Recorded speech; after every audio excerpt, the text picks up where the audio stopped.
আমার মাওলা তো তার চাইতে বেশি দয়ালু, কারণ আমার মাওলা তোমাকে বানাইছে, আমার মাওলা তোমাকে এত সুন্দর করে বানাইছে, আমার মাওলার ভিতরে এত মায়া, এত দয়া।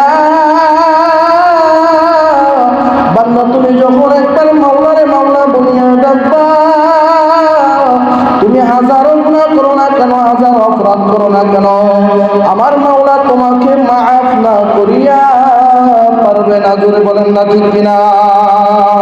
নবী মুসা আমাকে মাফ করিয়া দাও, আমি না বুঝিয়া না শুনিয়া এরকম ভুল করে ফেলছি, আর কখনো ভুল করবো না। নবী মুসা আলাইহিস সালাম তার কোনো কথা শুনলেন না, মাটিকে বললেন মাটি ধর, কারণকে ধর ধর ধর। নবী মুসার অর্ডার পাইয়া মাটি কারণকে এমন ভাবে ঘেরাও করে ফেললেন, তার সিনা পর্যন্ত ঘেরাও করে ফেললেন। তারপর কারণ বলে নবী মুসা আবার ভুল হয়ে গেছে, আমাকে মাফ করে দাও, মাফ করে দাও, এরকম ভুল আর কখনো করবো না। তখন নবী মুসা আলাইহিস সালাম তার কোনো কথা না শুনিয়া মাটিকে বলেন মাটি ওরে ধ্বংস করিয়া দে, ওরে ধ্বংস করিয়া দে। মাটির আল্লাহ তাআলার পক্ষ থেকে নবী মুসা আলাইহিস সালামের অর্ডার পাইয়া মাটি ওই কারণকে ধ্বংস করে দিলেন। সাথে সাথে আল্লাহ তাআলা ওহী নাযিল করে ফেললেন। নবী মুসা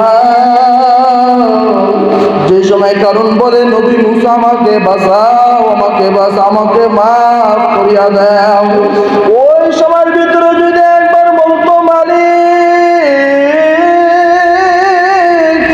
আমার ভুল হয়ে গেছে, আমাকে মাফ করিয়া দাও,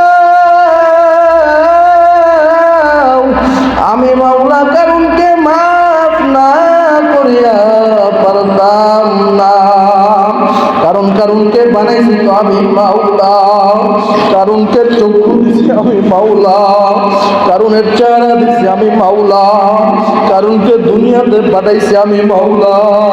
কারণ আল্লাহ সে যতই বড় গুনাহ করুক না কেন, যতই অপরাধ করুক না কেন, আমি মাওলার সামনে একবার মাথাটা নত করিয়া একবার যখন বলবে মালিক আপনি আমাকে মাফ করিয়া দেন, আমি ওই বান্দা বান্দিকে মাফ না করিয়া পারবো না।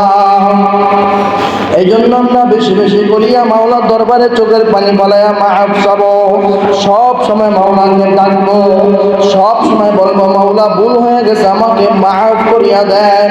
বান্দা তুমি যত বড় গুনাহ করো না কেন, যত অপরাধ করো না কেন, মাওলার কাছে মাফ চাইলে মাওলা তোমাকে মাফ না করিয়া পারবেন না। কারণ মালিক তো